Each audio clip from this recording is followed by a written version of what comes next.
Hello, hello, hello. My name is Diamond Rivera of Diamond Rivera Films, and you're tuned into another episode of Live Discussions with Diamond. And today, I have truly a special guest, an anticipated guest, um, the one and only Ace Fusion. Hola, hola. Hi. Hey, everybody. How y'all doing?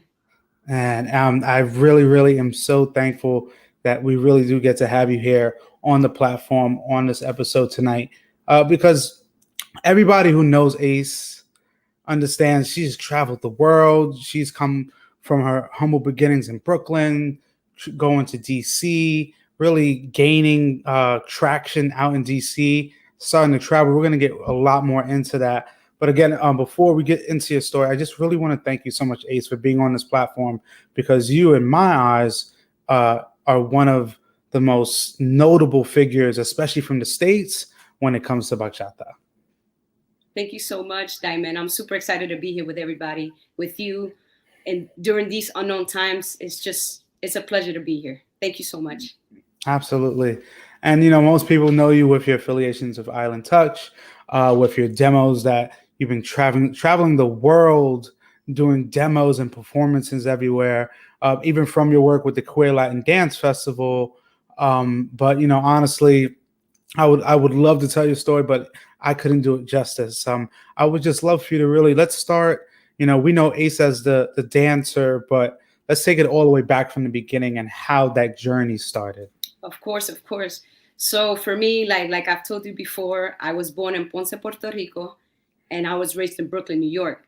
And for me, the first language was Spanish. So sometimes I'm thinking in English and Spanish, but that's besides the fact. Hmm. I grew up with a single mom. She raised me on her own for a really long time, me and my siblings, and she did everything she could as a mother to give us everything that to give us everything that we need. Hmm. And for me, growing up was really tough. Being a queer child and knowing that I was, um, knowing that I was different, it was really, really tough for me growing up. And even, going to school, I did my best to try and feel comfortable, around people and all that. So I went to junior high school Hmm. in Brooklyn, New York, Bushwick. I don't know if you're familiar. I know you're Yeah. from New York too, right? Yes, So for absolutely. me, I grew up in Bushwick, New York, and just growing up, there in New York, it was just tough, seeing my mom go through all that she went through on her own, and then just seeing her that lifestyle of, a parent who came from Puerto Rico Hmm. to the States to try and make it happen, Yes. and that's where I get a lot of my fire from, when it comes to just who I am and what I like to do as far as like, building my brand, building myself. And as I continue, to see my mom struggle, what I Hmm. started to do was I started to maintain busyness, dancing, handball, Yes. basketball. I did it all in school because I knew that going home was a little scary for me as far as, Hmm. like it was just, just seeing my mom struggle. I'm like, maybe I could do something good Uh-huh. outside of home, and that's what that's what I grew up, feeling and doing all that stuff for my family. I felt like, man, I want to be something in this world. Hmm. I was the first one to graduate high school, and as soon as I graduated high school, I joined the United States Marine Corps. Mm. But before that, I maintained my as a child and in junior high school, I went to a first Marine Cadet Corps. A lot of people, Hmm. don't know that I was in the Marine Cadets Hmm. long time before, I became a Marine. So I already had that structure, that military structure, and then I had that Puerto Rican mom strict Yes. structure as well. So I had all of that, and I would say that I'm proud of how my mom raised me. But at the same time, if I could say something to my mom right now, if she's watching, it's just Hmm. that I wish that she was a little bit more emotional with me, because Yeah. that's one of the things that I feel like growing up, even after joining the Marine Corps, that I've struggled. It's just showing emotions. It's just being a more emotional person. And I Hmm. just want to be transparent when it comes to that.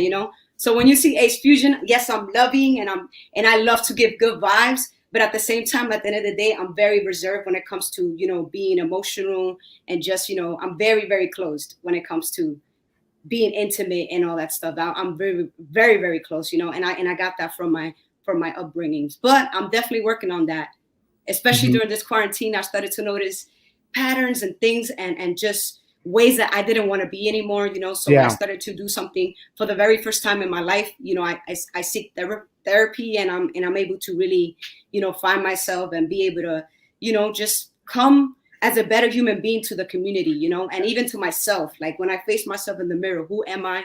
What kind of, what kind of person am I portraying on social media, and who really am I behind the scenes, because I could be this, close person that, has dealt with so much and never really talked about it with anybody until this year, So for me, like the way I got introduced to dance was to, growing up with my family. Dancing has always been part of my family, and that has been a way of me healing and a way of me just, my upbringing, making me happy. And then, of course, all of it goes down to joining the Marine Corps and then just traveling the world, got me connected to dancers, to the dance community, getting stationed at the Pentagon, and then welcoming myself to the salsa room and just entering the dancing for the first time in my life. When I went to the salsa room and I saw the dancing there, I couldn't believe what I was seeing with my eyes. It was a whole different bachata game. Wow. And that's the thing, is that to really go, when you're going all the way back, and something I definitely want to bring back was the topic you said, especially in our families, Latino families, African American families, a lot of in our cultures, that's sometimes that really, those are the things that kind of define us or linger with us, as those moments of you saying with your mom, being more tough and not kind of being emotionally available. And we realize that over time, the stuff that we may resent, we're also internalizing it and sometimes bringing it on others. But, it's when you said that, it really did hit, because I could relate. And we realize, again, you're being yourself, you're being transparent and honest. And I appreciate that. And seeing that, you being the same person you were and building that structure, you being able to go into the Marines and travel and meet other dancers before you started dancing in your hometown. So you were making a name for yourself before then. And then fast forward, you're working at the Pentagon. Amazing. That, that's I definitely commend you on that. And for you also then to be introduced to the salsa room, because I believe the salsa room in DC, that place to me is one of the legendary places of dance, not just salsa, not just bachata. I mean, but in that type of realm, because we have places all over the cities, but the salsa room, I think, in my eyes, is a really reputable, notable. It's special, to be honest. Like the salsa room is a place where, like Franco, like I really love Franco, the owner. He knows how to market. He knows how to properly, attract, just attract crowds, and he knows what he's doing when it comes to marketing. And like learning your craft, that's something very special that not a lot of people could be able to launch themselves that way, So when I see the salsa room and the way that they launch themselves, and they continue to work hard and still get all, like they bring the best of the best there, they bring the top-notch international, local instructors in the world. Like he knows what he's doing, and I've talked to him personally, and he just knows so much about marketing and who to talk to, just learning how to communicate with people. He's definitely one of the best that does it, like club wise. Yeah, and I think what helped even more was, I noticed with that event in DC, the videography and being able to shed light on dancers and moments that they're dancing and feeling the music. And for me, that was my introduction to you, was seeing you in the salsa room dancing with various partners, and but just to see the overall joy, and to see, again, the humility, to see the genuineness in the way you were dancing really stood out. Because, in our dance world, there are a lot of people that they don't have the same, they're dancing socially, and dancing and performing can be two separate things, but you're a person that just is the same throughout. I really enjoyed watching your videos, because to see the not just the look on your face, but the look on the partner's face, and they're enjoying the dance. It's all about the partner. It's all about making them feel like they're the best on the dance floor. Like that's my goal when I'm dancing with anybody. I make them feel like they are the best dancer that I'm dancing with. For the 3 minutes, 3.5 minutes that we're dancing, like they are it.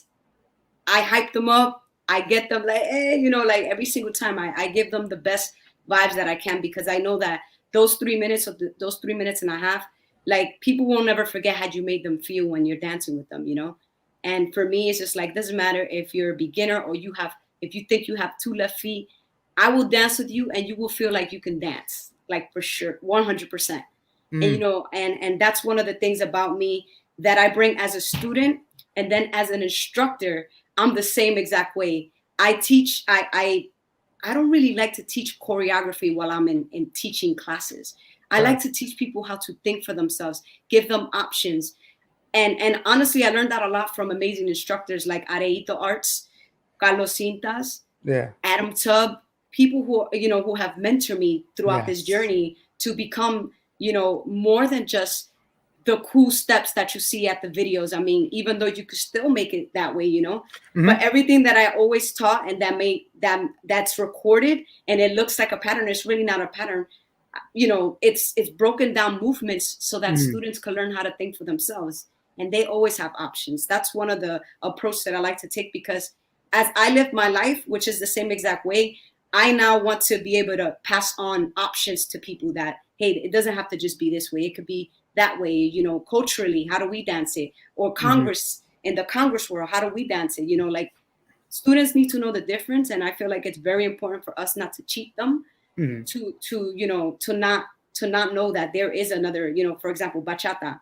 The way they dance it in Dominican Republic is totally different than when you go inside Congress world, Yes. a festival.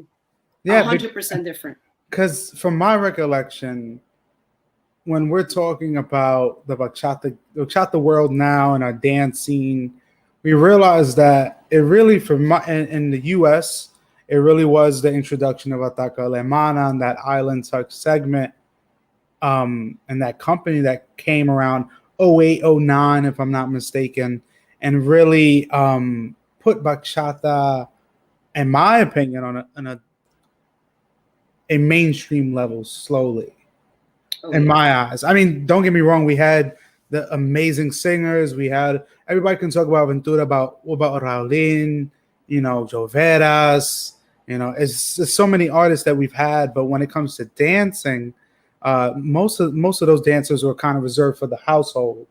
So when you got to see a couple interpreting the music in their own special way, and It was over. yeah, and it was, and I also found out that from yourself that you trained with them from, like, I guess you started with the Island Touch brand. I did honestly. Without Island Touch training, I wouldn't be where I am today as far as instructor level or just dancing level. Island Touch, Rudy Lopez, Bianca Derival, they instilled so much training into me. And I was just a sponge when I first came into the Hmm. dancing. I was literally a sponge. I didn't act like I knew it all. I was there, I was always practicing. And I tell you one thing, like Island Touch literally took my street style and cleaned it up. Because I've shown videos before when I used to dance, always looking down, and I still look slightly down sometimes, but Yeah, it's not as much. And Rudy Lopez, if he's watching this, he knows. He was the one who told me, "Hey, look up," yeah. like they taught me how to clean up my street style, and for me, like that means the world to me, and I will forever talk about them. And about when I'm talking about my journey as a dancer, they Mhm. they will be the people that I point to, like, hey, like because of them accepting me as a lead. Now my pronouns are they, them, theirs. Yes, And at that time, I was the only female lead. That's how I was, known when I was yes, with them, as a female lead, going up on stage and just not worrying about what people have to say about me yes. because I'm a female lead. But I tell you what, it is scary. And I know that I feel this, like the worriness, the nervous. I feel those emotions. Like when I'm about to go up on stage and I'm like, I'm the one leading, or even on the videos that I'm posting, I know that I'm about to get messages or like hateful comments sometimes. And I have to just either stop myself and like not do it because they're gonna comment negatively about Yes. my the way I am, or the way I dress, or the way that I, just me as a human being queer. Or I could be like, you know what? It doesn't matter what they say. At the end of the day, I'm happy with who I am. I'm happy dancing. I'm happy being a lead. And I'm happy, because I also follow, when I go out to congresses, I do both. Yes. A lead asks me to dance. I'm all about dancing, because to me, dancing heals my heart, whether I'm leading or follow or dancing by myself. So, I really appreciate Island Touch being so open and so like, oh yeah, you could come in as I literally asked them like, hey, is it okay if I lead, not follow? It was a little weird, but they were like, yeah, come on through. I was just like, and then I auditioned. Yeah. I had to audition, and I was there, and I was like the only, lead that I was gonna be. It's scary. I'll tell you, I'll be scared. For those people who think that I'm not scared, I'm really scared. But I'm just like, am I gonna be more scared that I don't do it, or am I just gonna go and just let myself go and just do it for my heart and heal myself? Or am I gonna let people talk negative comments about, oh, is that lesbian? Or I get all those comments. I get all those comments a lot, and it hurts. And it hurts because it still hurts. Those comments still hurts at the end of the day. And I'll tell you why, because I'm a strongly believer that, like, people say words don't hurt, but they actually do hurt, And for me, when I see those comments, they hurt me. But then at the end of the day, I'm like, you know what? It's not about me. It's about them. They have a problem with me being like that, but I don't have a problem with them. The problem's with themselves, not with me, when I see those comments. And just knowing that I went through the same exact thing in the Marine Corps, because when I joined the Marine Corps, I signed the Don't Ask, Don't Tell policy. And it was 2 years. And I don't even want to imagine being, even more of an older, queer member who served the whole, their whole 20 years serving without coming out, That to me is just like trauma. Even for me, my 2 years of joining the Don't Ask, Don't Tell, I had to hide my identity, being in the Marine Corps. I hid my identity. And that's why for me, dancing was a place where I could let go, on my own. So for me, it's just like, people don't understand, like, those comments do hurt, but at the same time, I had to either let that pain fuel me and get me to a place where I'm like, you know what, I love myself, I'm just gonna, or I could let those comments get to me and just not do any, just do what everybody else is doing, go on the sidelines and just letting them dictate what I'm gonna do with my life, Absolutely. And for me, that's a big deal for me. So I just feel like I have to say this, because there's probably people out there watching who are either, Marine Corps vets or, queer members who have dealt with, that type of oppression or having to hide their identity. Like I really could relate, and I really understand that it hurts. And it's the reason why, I mean, this year again, with the pandemic and everything, I was able to realize that those things have actually caused a lot of damage in my heart, my life. And I have to find a way to let it go on, in a healthy manner. You know what I mean? Because those things, they pile up, little by little. Comments pile up, all those things pile up, and they can either make you bitter or better, No, it's true, because people have to understand is when a lot of people see the figures like yourself in this dance community, they see you on stage and they think so highly, but sometimes they forget that, again, you are human. You go through these emotions, you go through these obstacles. And I myself, as a military member in the Army, I understand what it's like to see people, even though the Don't Ask, Don't Tell waiver, I don't think was in when I got in 2018, to see some people who, there were people that felt very comfortable in their skin and their identity, but there were other people that would quietly talk about their experiences and more nervous about what everyone else was going to say. And that just doesn't go for the military, but that goes for life.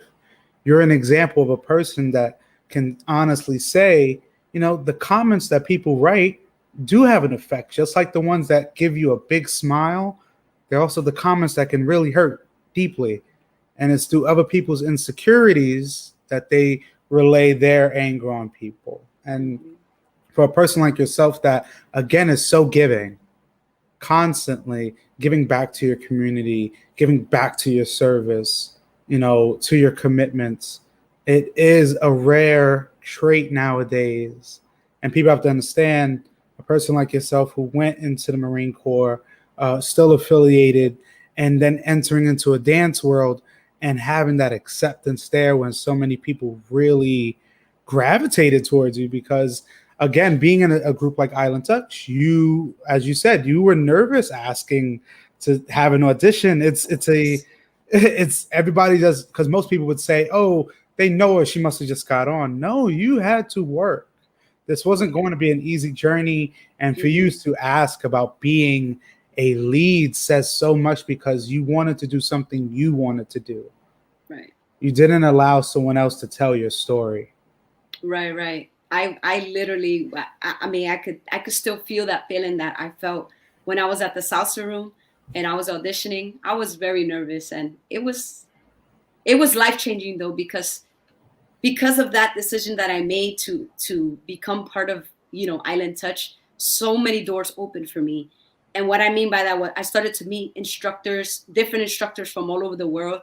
And when I came into the scene, I started to go, to different congresses, and I started to take privates, and I started to get really, really, really serious about, I know that I can make a difference in this dance community. Every time I took classes, I took notes, I took, mental notes, and I took it to heart every single class that I went to. And I started to see what is it that each instructor does. Each instructor, like the way they teach, the passion that they share, how they explain everything. And to me, it was just like, you know what? I knew that something was missing in the dancing. I didn't really see a lot of queer representation. I mean, we've always seen other queer representation, but to me, it was just like, that's not a lot. It's not the common thing to see. Yes. And I'm like, there's amazing queer people out there that's been here for the long time, the OGs and all that. But for me, it was just like, something fresh needs to happen in the dancing. And for me, it was just like, you know what? I have this street style. And I was just like, if I can get the street style, because I have this hip hop-ish way that I dance. Yes. With my bachata.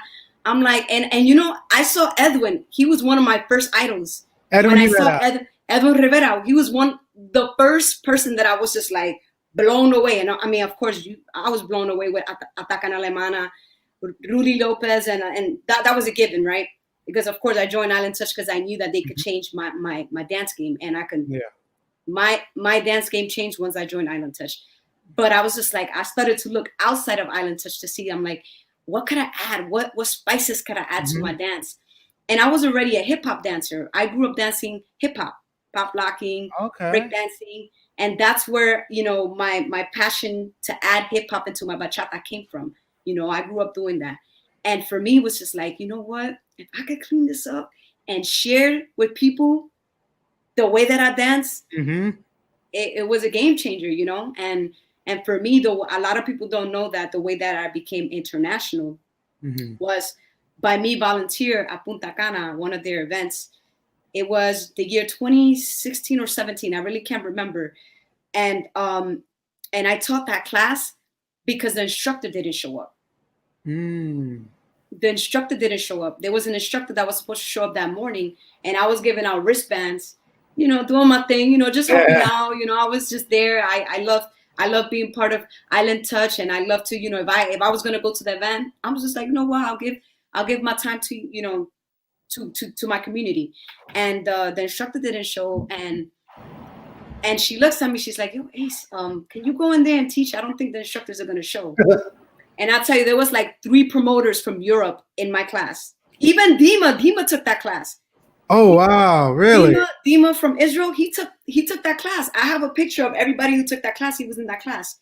And little did I know that there was people from Europe, from Israel, and that was my time. Like Eminem says, you only got, what is it that 8 Mile? 8 Mile, yeah. You only got one time. Like that was my time to like legitimately, like without preparation, but I had been teaching locally in DC with Bachata Brunch.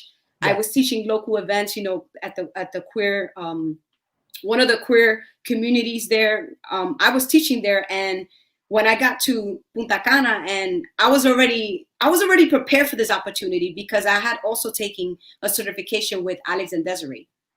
Gotcha. So they already have provided a structure for me, you know, to where I can comfortably teach and be able to share what I love and, you know, break things down. And I was studying a lot. You know, people didn't see that side. You know, people didn't see me, you know, going to dance studios, dancing and practicing. I literally spent hours and hours just trying to find my style and try to find my own personal, you know, like fusion style.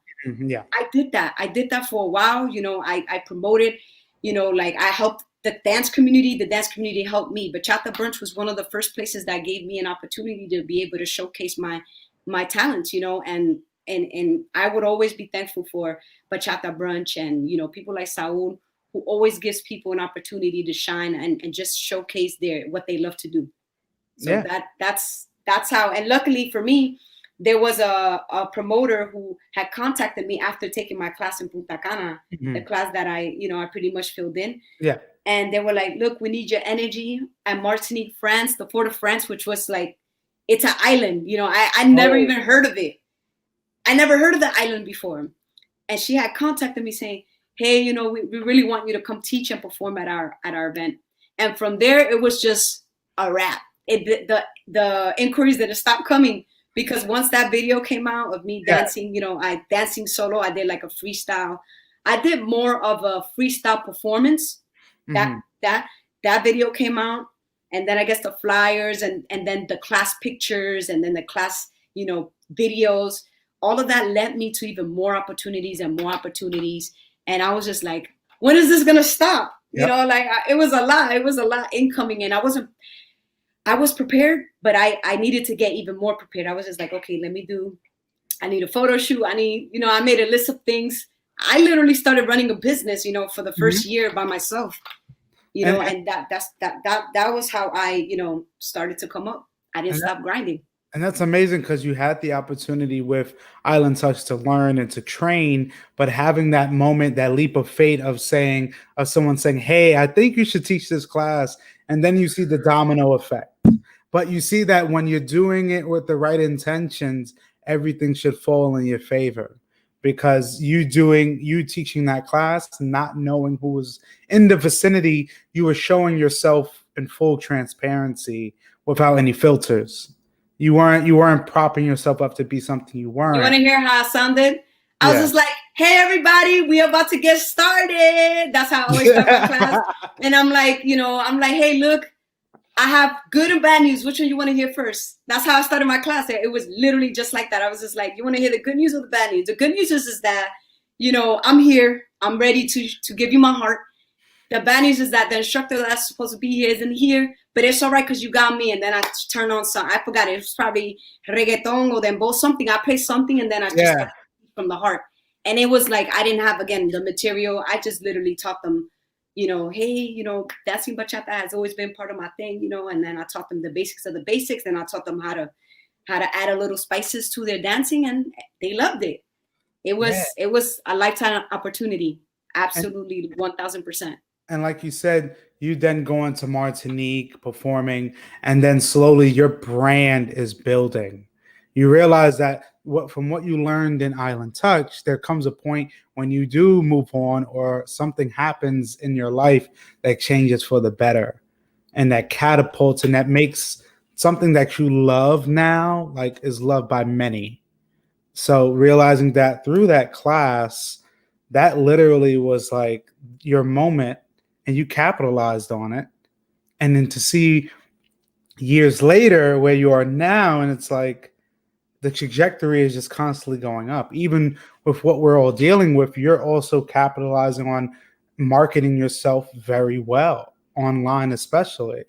You know, a question I definitely have is, what was the specific performance that you knew, or the moment becoming a teacher that you knew, yeah, this is really going somewhere now? Copenhagen. When I taught by myself in Copenhagen, I taught again, like, that was the event after I knew it was serious, because this promoter had, like, I didn't meet him through other connections or anything like that. He contacted me through IG, Oh, Again, I've never heard of Copenhagen, the country, ever. Like I didn't in know what Denmark, Copenhagen yeah. was. Denmark. Look, I'm Brooklyn. That's all I ever knew. That's all I ever knew. All I ever knew was Puerto Rico, Brooklyn, and then maybe, other Rhode Island and all that. But Yeah. the Marine Corps opened up doors, but again, when I went from Martinique, and then I had other promoters that from other countries hit me up, like that's when I knew it was serious. That's when I knew, I'm like, okay, this is getting a little bit out of hand. Um, and then during that time, I had the blessing to meet Ciara Morales, Yes. amazing individual, also American Sign Language interpreter, taught me so much about Hmm. being more accessible and all that, access and providing access to a different community. Hmm. And for me, like when that got serious and we were partnership, I invited, I was just like, hey, would you like to come to this journey with me? I would love to have you. You have amazing expertise, had a college dance college Yeah. background, and I was just like, let's put this together and let's make magic. Like, we can make it happen, you know. And she's fire, like she's amazing. She's like she could dance, and I'm like, we could do it. You got the Yeah. background, you've done ballet, you've done it all. I'm like, Yeah. let's mix up with bachata and let's create something, and we'll be the first queer, traveling around. It's your first time, that let's just make it happen. And for me, like, that's how I knew it was serious, and Yeah. then when people respected the fact that I was first alone, and they started to respect us together, like as far as it's like, okay, now you have a dance partner, they started to see that, hey, all right, so you're gonna bring a dance partner next year, okay. I always mentioned that I was gonna bring my partner next year. That way Yeah. promoters knew that I wasn't just me alone.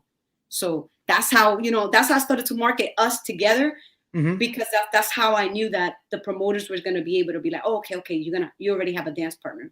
So that's Yeah. how I started to market it.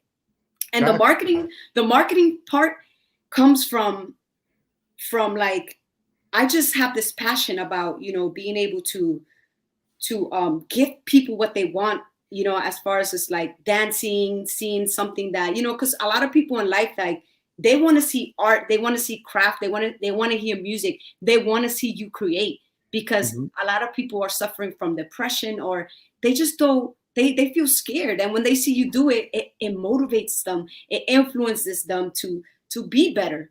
So for me, I've always been motivated to create and to promote and to be able to be like, all right, we're gonna make this happen. When I do something, I do it with conviction, and I do it Hmm. with my all. Because if I'm not gonna do it that way, I'm not gonna do it at all.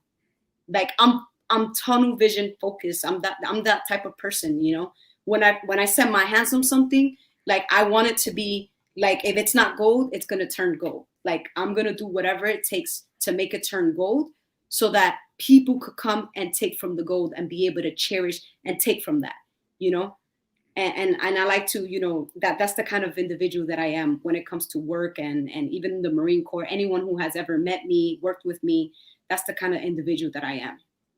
Yeah. So I I'm mean, passionate about life. yeah, Absolutely. absolutely, absolutely. Because I think again, a lot of your structure, a lot of your poise, the way you carry yourself has that military aspect to you. So I understand me going through training as well, realizing that we do have a community, just like we have an ASL community, a LGBTQ plus community. We do have a military community in our dancing, and so you being a military member at that, being able to have that work in Copenhagen, being because again it was a domino effect of you going at Island Touch, you working with them behind the scenes, then getting a chance to teach a class, someone looking at you, someone tell you go to Martinique, after that's Copenhagen stuff, and everything works. It's and you're setting yourself up beautifully because to be honest, there's other people that mentally cannot handle everything just hitting you at once.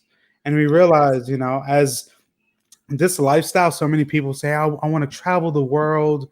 I want to perform everywhere, but they don't realize the responsibility that comes with that. Ooh, it's so much responsibility. Like, having to pack, sometimes coming back, having to wash your clothes, then pack, then, like you go travel, you get to Europe at a certain time, like you got to still be able to teach, perform, and you still have to show up 100% to give people to give the promoters and to take care of the people that came to watch you perform and dance with. Mm-hmm. So like it's a lot. It's very exhausting, but for me it was a great exhaustion because it's the kind of work that I wanted to provide to the dance community, and I was hungry. I was hungry to give, to always, like provide that value that promoters want to see you provide to their community, and I tell you, actually, another way that I saw that this thing was real, when the promoters kept inviting me back to their events. Yes. When Copenhagen said, hey, he just started talking to me, Joaquin. I love him so much. Joaquin was like, hey, Ace, let's talk about next year. And I was just like, like I didn't do that, but when I was done talking with him, I was just like, ooh. Like you don't understand, like, and that for me doesn't blow up my head, because I know that I'm not 100% with you. I know I'm not the best bachata instructor or bachata performer there is.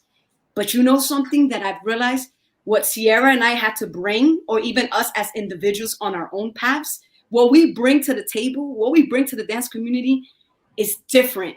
We love on people. We take care of them. We take care of the promoters. We take care of the people. And when we went to our places, and we didn't sit down and like mingle with just the artists, we mingled with the people. They were our main concern. They were the reason why we were there. They had all of our attention, 100%. And I feel, when people ask, oh, how is it that y'all continue to get, hiring, and people kept asking us, like, what is it that y'all doing? That I'm like, honestly, these people are like they're contacting us because they like what we're bringing to them, and they're asking us to come again next year, So for me, it's just like it's something special. It takes that special individual for you to really, like, I'm telling you, when you take care of people, everything just starts happening for you. And that for me was what changed the game when it came to like the dancing. I just continued to pour love, knowledge, my work ethic, the work ethic that we would put in, it was just, it's a lot. And I know people saw that, and we were more than just instructors. We were healers. Like, we will go in the class and we will always make sure that our people were good to go. They will leave out of our class feeling hopeful that they are dancers, that they, because sometimes I've been in classes where the instructor like talks to the students like if they're like right here, it's just like just because you became an instructor, like don't forget you was a student once too, like I've had I've been in a class before where I literally, like, this is no joke, this happened to me. Not gonna mention names of the instructor because that's not what I want to do. But I've been in a class where, where the instructor's is like, oh, we need like, Jesus playing around. But I'm like, what if somebody in that class is, is religious, and then two is just like, why are you gonna make us do the thing you already saw that we don't know how to do the steps? Like, why are you playing us for? Like, don't do that, even jokingly. And trust me, I have thick skin. And I was raised by a mom who's tough. But for me, it's just like when you're talking about dance community where people go to be saved and to be healed, there's just no room for me. Like, there's no room for, people that bully other people, all that stuff. Nah. Not in the space not in our class, not in my class, never. Like, I want to make sure that you feel heard and listened, and, that you come out of my dance class feeling that you are a dancer, and you will become better and better. And we're all here to learn, I'm not better than you, and vice versa. There's nothing special about me. I just decided to take this serious and be able to break it down to you so that we, so that we can teach other people and we can share our passion. That to me is the reason why I'm like, that's how I knew I could also be successful in this industry, because of the love and passion I have for people. That's one of the main things. I'm like, I know I could be that fire instructor to, boost the students up, and at the same time give them challenges, challenge them, and give them what they deserve, And that's the thing, is having a teacher like yourself, and like you said, your partnership with Sierra, what you guys did and accomplished is really memorable, because you realize that in life we do face a lot of obstacles that can alter or change the way we live our life, and realizing that you and Ciara and from what I knew were one of the first same-sex bachata instructors doing it, but also having a person like Ciara that can also do ASL, and realizing there is an ASL community within our dance community. We cannot shut them out. We cannot act like they are not there. And realizing you're tackling so many issues, or you're not really tackling issues, you're getting people that are truly receptive to you, because there are people in the LGBTQ plus community that are in our dance community. I know some of them feel very safe and some of them don't, because we understand, even though we have a dance world, we're still real world people with feelings. And a lot of times the instructors we love don't understand their language can be harmful. Oh, yeah. They don't understand, like when I had the discussion with Shahira and Angelica from Lakesh, me learning or adapting and evolving my language in real time and learning that certain words I was saying were offensive, not knowing it, but also realizing, hey, this is something this person does not like. Let me change that for the better. And you talking about the pronouns you go by. I love it. For me, it's helping me, but also too, I've learned from past interviews with people from your community is that a lot of them had to learn the language as well. Oh yeah, 1000%. That was totally me. To be honest, that's another thing that I was introduced to when I started to teach for the first time in queer spaces in DC. And luckily, my eyes were opened, and I was like, okay, because coming from the military, we didn't have that option. There was no, you a she, you a she, you a he, you a he, and that the Yes. military lifestyle is just like, Yeah. we didn't, even though right now it's, we can be openly gay, the culture still needs to be built and Yes. respected, and it's still not there. But I mean, we're getting there gradually, right? Yes. And but again, like, being open-minded, because even myself, and I know other queer members that are like from Brooklyn still, and I know they're queer. They still be the first ones to say, hey guys, or like, say Yes. say things like that, because that's how we were brought up.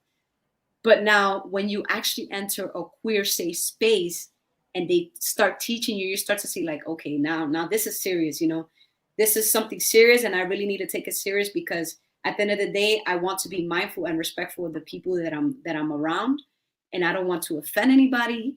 So, you have to make a decision to whether you want to continue your habits, or do you want to, be better for just everybody, instead of saying, you guys. I always tell people, the way you practice, the way I practice it, because I used to say that all the time. You guys, Yeah, absolutely. all the time. When I was like, you all, everyone, we all. I started to just practice that, and like Angelica and Jahara, like you said, these two individuals has taught me so much about what it means to be in a safe space. Point, not even queer safe space, but just a safe space in general, just for us, as straight, gay. It doesn't matter what community you're part of. For me, it's just like just creating that safe language for people to just feel comfortable around you. That's amazing. Like imagine just entering a space and you just automatically, you're already aware you're just going to be like, and you have that self-awareness. And even if you make a slight mistake and just cover it up, like, oh, you all, like people recognize that. And that's beautiful to see when people correct themselves on the spots. So that's what I started to do even as a queer person. I even would mention it in my class, like, hey, look, I'm still, in the queer spaces that I would teach, I'm still learning, how to, continue to use neutral language, don't mind me. I will correct myself on the spot, things like that. That way people know that you're actually trying to work towards something to help, and better the community. Yeah, and that's important, because you realize that as you becoming a teacher and now having a larger voice, you're also, as a person who's in the LGBTQ plus community, there's another added responsibility. There's another added, you have to represent and educate, because for me, in my opinion, two words that help me define you is the energy you give on stage and give to your classes and give to the people you meet, but also the education that you are giving your students. And that really derives, for me, in my opinion, from your experience working with Island Touch, of them teaching you also education and not just choreography, but also Alex and Desiree, with you getting your certification, because I actually was one of the people that was doing media for them, and I was the one filming that for X amount of hours. You know, it's long hours. That was for like 8 hours. Like Yep. it was a long I did it with Kat Arias too. We did it together. Kat Arias, myself, and a couple of other friends from Island Touch. We went, I remember traveling to New York from DC to do that certification in New York. And it was pretty long. And you know, it was hard work. We had to present. We had to present, you know, like whatever they taught us. Mm-hmm. Pretty much come up with a class and then do it in front of them. That they really, you know, they really did prepare me for the future. I already had that I already wanted it that bad. Now adding their education, the education part of it, adding Carlos Cinta's, you know, like knowledge and taking privates with him, taking privates with all of the instructors that I took private with to become Ace Fusion. Yes. I will never forget that, you know, where I come from, especially, you know, like learning from everybody that I learned. Ace Fusion didn't just come out of nowhere. It came from many different instructors, dancers, students that has helped me really to become who I am today. Yeah. And again, it's the influence that you've had before. They are helping and molding you and molding your foundation, because you're taking bits and pieces from everyone to learn. And that's important, because again, during this journey, you're not going through it alone. There are going to be people that are going to come into your life and be able to help you. But as long as you're doing the right thing at the right time in the right uniform, you know, that's very important. And for me, I loved to see that becoming a dancer, becoming a teacher, then you actually became an event organizer from that. So I'd definitely love for you to elaborate on that. Ooh, so even in the Marine Corps, I used to organize like events within the shops that would happen, you know, like whenever there's like a going away, things like that. So there was always structure to that and how to do it. And we always worked as a team to get things, to make things happen. And I was always involved in things like that. So I tell you, the Marine Corps literally taught me a lot of skills that I brought into, you know, just everyday life. And the first event that we organized was this past year. We did a Marge Fusion. It was beyond like a dream come true, you know, like we had all of our friends there. We had, you know, we had top-notch instructors that are our mentors, and, you know, we were able to create a safe space, you know, access, you know, we had interpreters, we had Joan Soriano come there, you know, like it wasn't the biggest festival, and it wasn't like, you know, like, but it was an intimate, to me, it felt like an intimate family get together. And that's how all of our attendees felt from the surveys and everything, you know, reading that they felt safe. We had like a little task force crew walking around, making sure that there was nothing crazy going on. And no one knew that there was people actually watching. You know, that's how we wanted to create the safe space. You know, the way that we did it was you know, again, like it was for the first time in my life organizing something that big, you know, and I had that idea and I was just like, we could do this. Yeah. Let me write this down and give me a day and I will have everything written down, you know, because Sierra's very organized and she needs to see like how everything needs to happen. Me, I'm just like the crazy, like, oh, we're going to do this. And I'm like, this is me. Like, I'm going to do this, you know, and I was just, you know, okay, I got it. I wrote like everything. I painted the picture and then we executed together to make it happen. And it happened, you know. I started to use Excel. I started to see, you know, funding, how that would look like, tickets. You know, it took organization. It took tears, blood, sweat to make it happen and to bring for the very first time a lineup that no one's ever really seen. And even to have people like Ismael hit me, he hit me up, like directly messaged me during that time. And he said, look, you know, like we didn't know each other that well. I knew of him, but he didn't know of me. But he was just like, I just looked at your lineup. I just want to say, like, this is amazing. And then I started to look who he was up. I'm like, oh my God, it's really Ismael Otero hitting me up. Yeah. I was like, you know what just hit me up? I was like, do you know what just hit me up? Like, let me catch my breath before I tell you.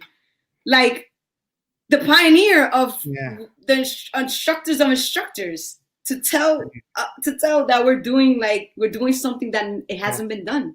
You know, from bringing an artist as authentic as Joan Soriano to have a lineup where Areito Arts, Carlos. I mean, we really wanted to bring Adam Tubb too, but we just couldn't. You know, like that was just like shooting like off the hip. Yeah, you know, because I know he does this. I know that does his work in Dominican Republic, and he is one of those figures that a lot of us in the scene really respect because he's giving the education. He's telling you straight from the motherland, straight from where it is, where it originated, what they're doing, what their trend is, how they feel about the style of bachata evolving. Right, and then we had a panel discussion.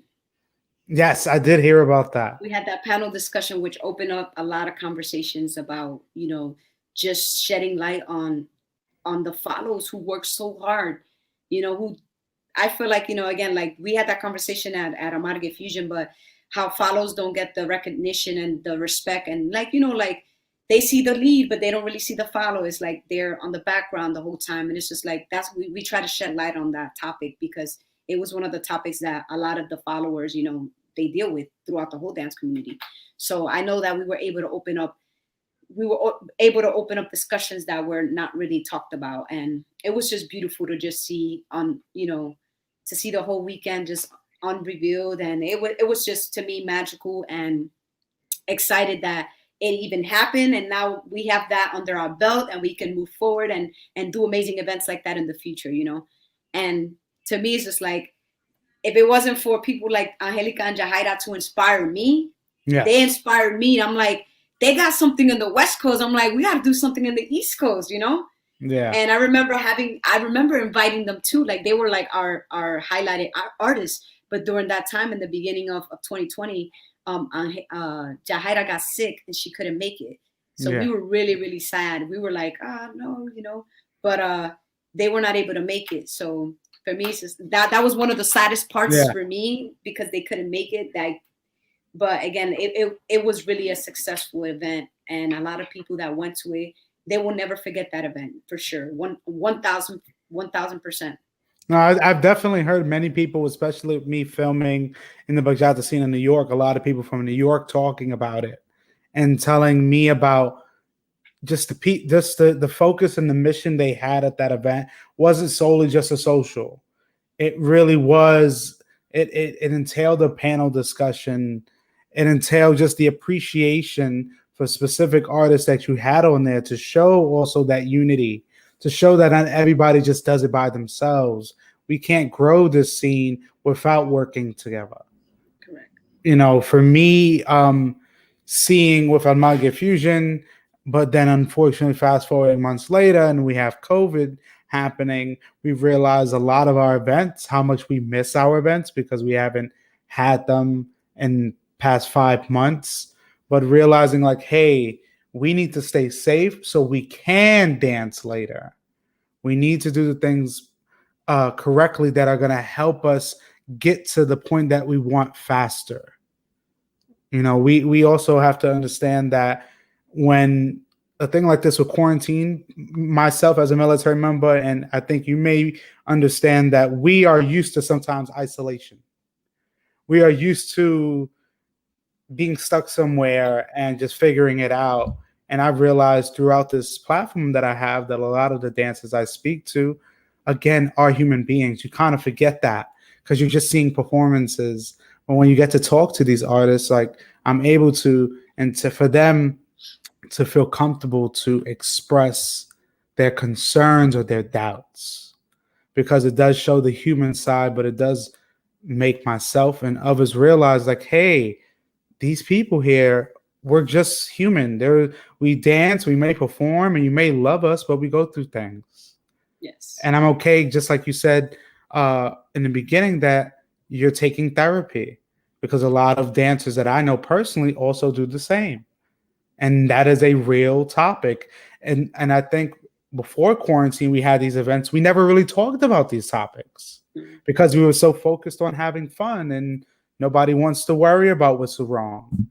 But there are times like talking with Tina of her addiction and recovery with, alcohol, and realizing like, hey, I don't want to drink while I'm at a party upstairs. I would have respected if the people didn't drink.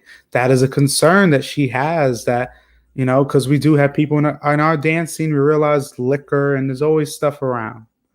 But I think now, just like in the LGBTQ plus, the language, how people need to respect it, people also need to respect people's experiences. And maybe things aren't, if something isn't safe around somebody, maybe you should take that away. Maybe, we do things that are going to help change our scene for the better. And what you've been doing, honestly, especially even through COVID now, is like doing your online classes, and it just feels like I'm there. And you're just seeing, the visuals of you do what you're doing, and you have just a warmth about you, have a genuineness about you, you really do want to bring our people together more, spread good vibes, and you're doing it with the right intentions. Yes. I'm doing whatever I can, which that leads into why I started the Fusion podcast. Mm-hmm. For me, Fusion podcast pretty much represents what I needed as a child, what my mother needed as a child as well, because I saw her struggling financially, emotionally, spiritually, in all types of ways. So for me to create this Fusion podcast means the world to me, to be able to have episodes to where 15 to 30 minutes of conversation with a professional in life, whether it's a financial advisor, I'll be bringing in. For my second episode, it's going to be a love coach. I don't know if you know Lisa from New York City. Yes, from Island Touch. Yes. Yeah, she used to be. I don't know if she still is, but I'm going to be having her come talk on the show, because there's, for me, Fusion Podcast represents what I needed to do, to grow as a human being. And I know for that, it's going to help me too.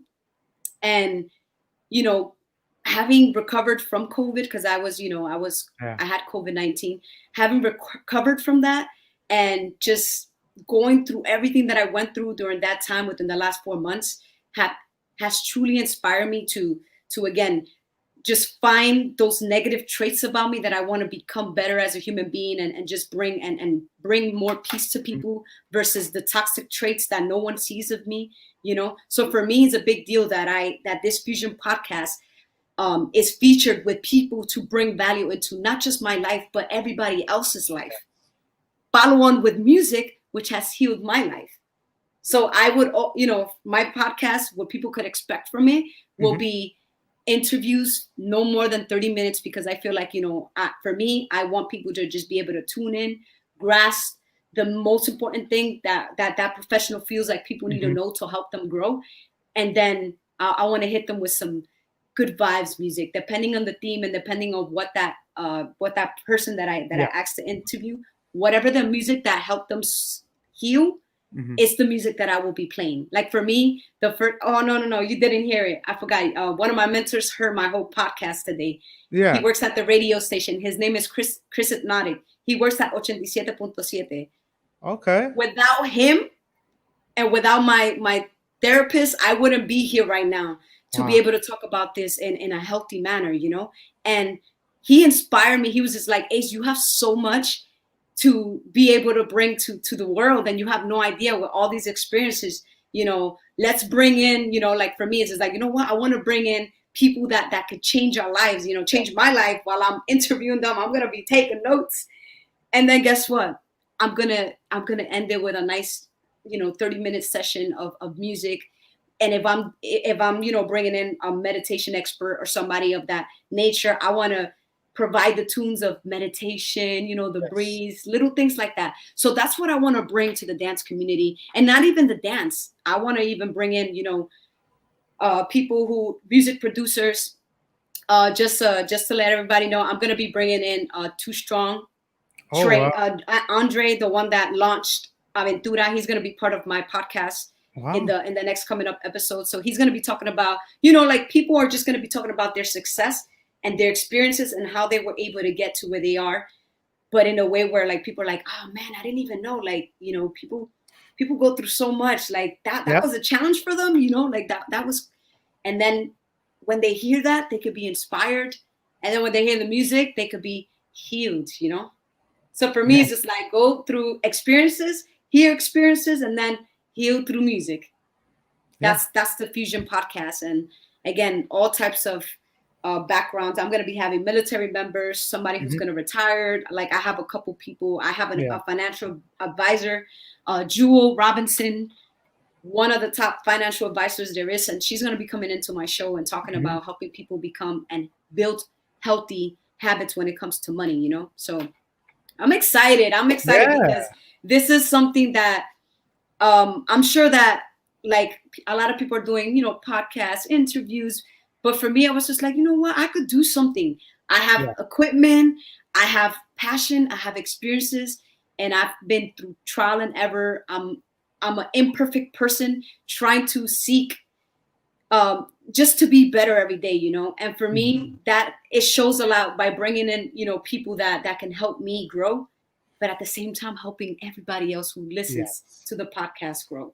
That to me is everything. And just seeing my mom suffer all that she did, you know, on her own, raising me. You know, she was a teenager when she had me. She didn't know how to be a mom.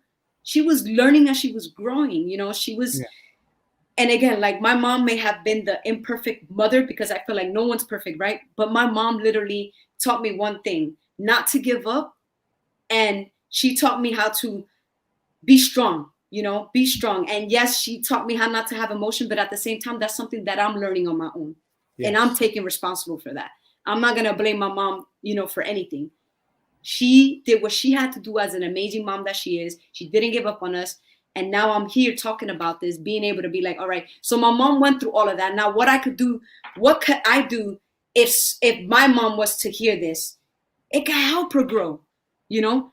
If that broken, you know, whoever is broken inside or financially broken or like in any type, in, you know, love, like they don't know what's next with love. They can, let me go to Fusion Podcast episode number 2. Love with Coach Lisa. Let me see what Coach Lisa has to say. Exactly. And then, boom, I'm gonna play some love songs, some good tunes that people could relate to, some Marvin Gaye, you know, something to bring soothing to the soul. And that's the podcast that's gonna be out, you know. And I know a lot of people are excited for it, and it's only gonna get better from there. I did my first episode, and I was so nervous. I was so nervous. You could hear it in my voice. And I probably did a little bit of reading because I was just like, I don't want to forget anything. Yeah, you don't want to forget all the words. Let me forget. But I was just like, you know what? It's gonna be debut tomorrow. It is what it is. It's coming out, you know, it's coming out tomorrow. And I'm like, you know, some people are gonna like it, some people are not. That's not my concern. My concern is to at least inspire one person. That's my goal. One person. If I can touch one person's heart, I did what I had to do. And just like you, Diamond, you've touched many souls. I remember seeing Tina and Kyla here speaking. I was just like, they touched my soul. And you did that, you know, like they touched my with their words, but you did this. You're creating this. You're creating this powerful, you know, dynamic for people to just be able to come here, feel safe, and just talk freely about the things that they want to do, the things that they have done, and how they can educate others to do better, you know, because we always can do better, you know, all of us can always do better. Absolutely. And because when you really think about it, what I love, this platform that I'm doing now is not just calling it a podcast, but these same conversations I have with people. We've had these conversations with our friends at congresses privately upstairs when the party's not there because, hey, you know, I'm loving that I'm here for this weekend, but I'm still going through something at home and I'm trying to balance that and realizing like what you have is truly special. Besides me having a platform, having a person like yourself who has gone through their own battles and to overcome that, and now wanting to heal other people from their trauma speaks volumes. Yeah, because to me, that's important to me. Like one of the most important parts right now is, through this podcast is just opening the blind spots that people don't see. For example, me, like, again, growing up the way I grew up, I'm always thinking that I'm good to go. But because I had a fast life, traveling, dancing, all that, I never really had a moment to really think about how am I doing emotionally? Yeah. How am I showing up for people who I'm with, or, who I'm around? Like, am I really being healthy, or do I have traits I really have to work on, And for me, this pandemic showed me that there's so much work that I've been doing and I'm still going to continue to do. And again, I will never be perfect, but I will always do my best and own up to everything and anything that I am, And to me, that's really my main concern with the Fusion podcast. And I'm super excited for it because I know that someone out there needs this Fusion podcast. They're Yes. going to need to hear it and tune into. Absolutely. And that's the thing of having you on this platform of mine, that we can connect and we can build and we can network, because that's what it's about. It's about really the unity. People can talk about it, but you got to be about it. We can talk about the change we want, but if we don't implement the necessary steps to create that change, we're stuck at square one. And for you now to create a podcast, create something of your own, out of the goodness of your heart, is amazing. And it really shows the selflessness in you, because you realize that, hey, there are people that come to these events that they're dealing with their own demons, and sometimes they just need people to talk to, or like you said, a safe space. Right. Because now more than ever, I think people do need safe spaces, and for me, to seeing you, as of recent, doing your classes, I think it's recently been doing it online as well, your classes, your online virtual classes. And to me, just to see the videos and visuals of you smiling, having a great time, whether there's people in your vicinity or not, but sharing your knowledge and sharing that good positive energy, it really is amazing. And I'm thankful for a person like you to be on this platform of mine, because this is what it's about. It's sharing that good energy and realizing that you have two people with platforms that really just love what they do and love to help others. I'm super, super blessed that you even invited me. I'm like, really, you want me to be on your show? Absolutely. It's an honor. Again, like, I was just like, let's do it. Yeah, it's true, because I really feel, for me, the reason I also do this is because long after I'm here, we will have documentation of the moments we got to speak. And Mhm. someone can say from this talk that, wow, I learned something new about Ace. That's awesome. We think alike, or we have the same ideas or the same attitudes towards things. And this is a type of interview that, again, just shows who you are as a person completely. You're more than just a dancer. You're more than just a daughter. You really are something special. And I'm glad at least to have you tonight. And at least before you go, I would love for you to kind of give the audience, you know, a last message or a last few words, followed by, your contact info and where people can reach you. Oh, of course. People could reach me. I think my website has all of the social media. So if they ever wanted to get in contact with me, it would be acefusionent.com. And it should be on the comments somewhere. I'm sure it should be there, around there somewhere. But Yes, we'll get them up for sure. I would say, if there's two things that I want people to get out of this conversation, is just that, just if you want to do something, don't worry about what others have to say. And yes, words hurt, but just think about your why. Your why, with a strong why, your how is possible. Anything's possible.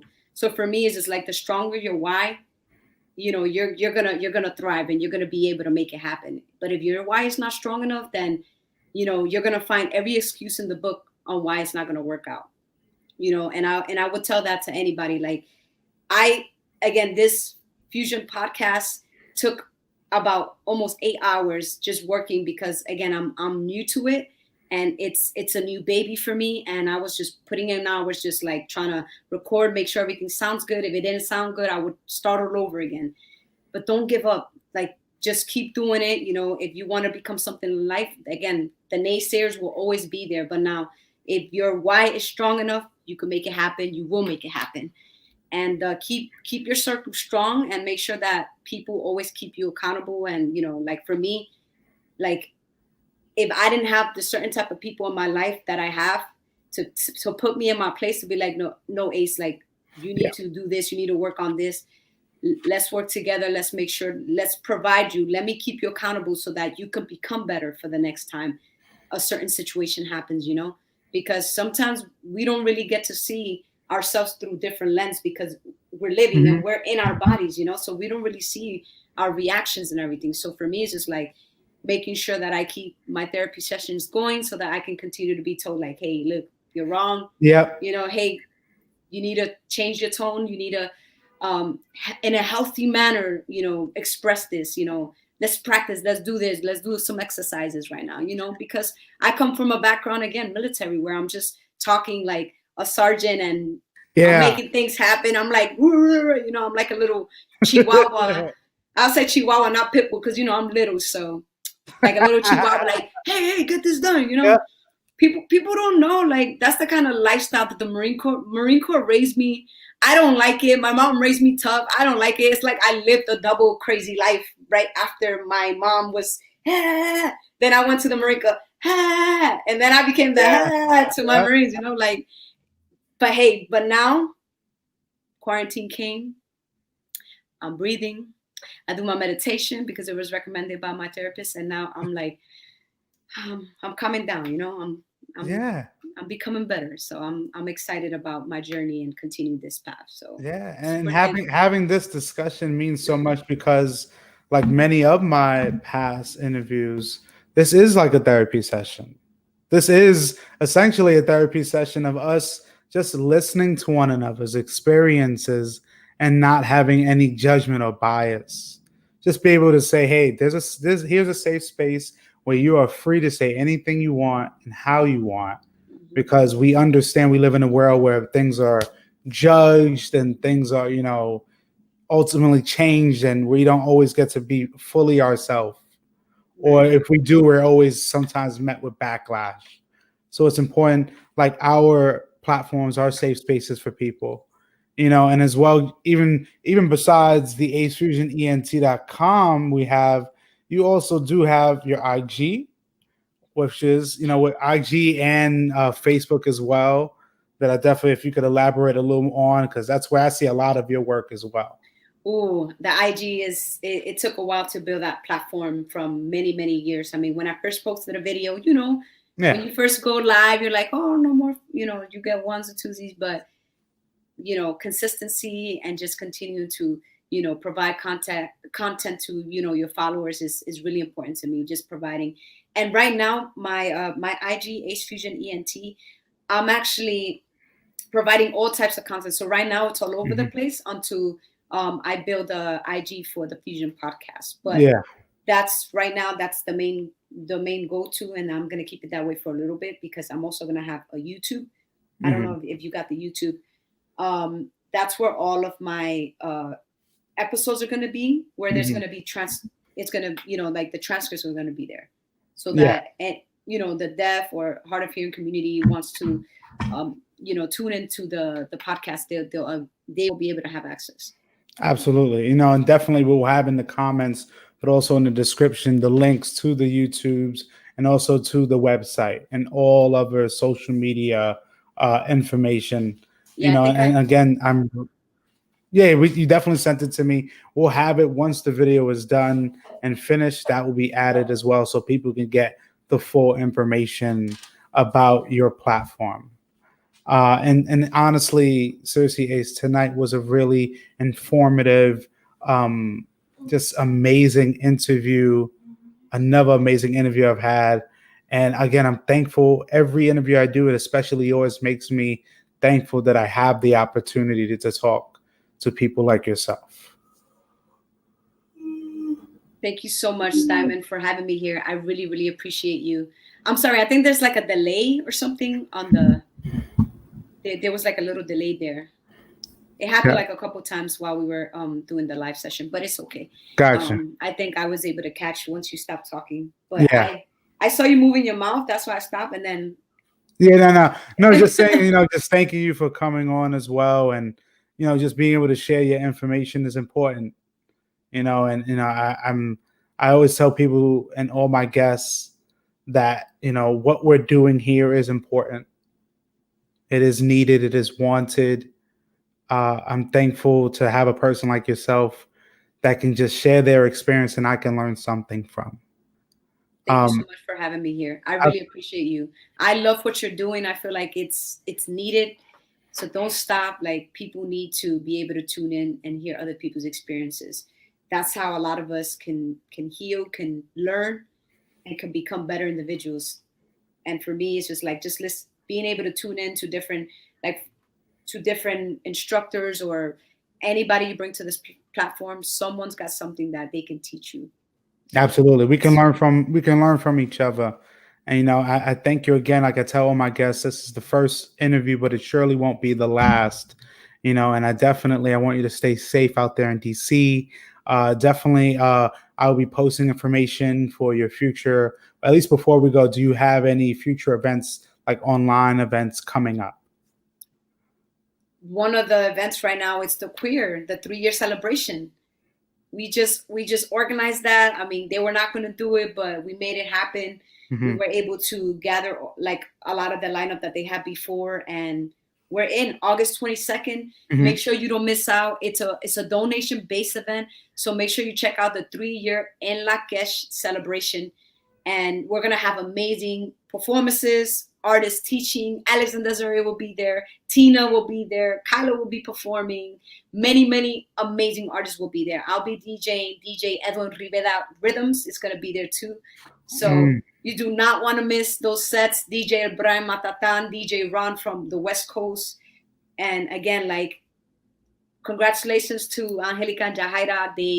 They are truly amazing people, human beings that I truly, truly love, and they deserve this celebration. And it's 100% like it's going to be a family get together via Zoom. So it's going to be awesome. You don't want to miss out. Absolutely. And I'm glad that at least you could bring that event up, because again, En La Kesh, honestly, in my eyes, is really one of the most important dance companies we have in our dance scene. Yes. Because they're giving, again, so much education to us all. And I really had such an amazing time tonight. I thank you again. I want you to stay safe out there in DC, and we'll definitely, I would love to have you on in the future later this year to catch up with you and see what's new. Well, just know if you need anything, I'm here. I'm a text away. Absolutely. All right, I love Diamond. you. Love all everybody. Right. I love you. I love everybody. Thank you so much for tuning in. Absolutely. Have a good night, everyone. All right. Have a good night.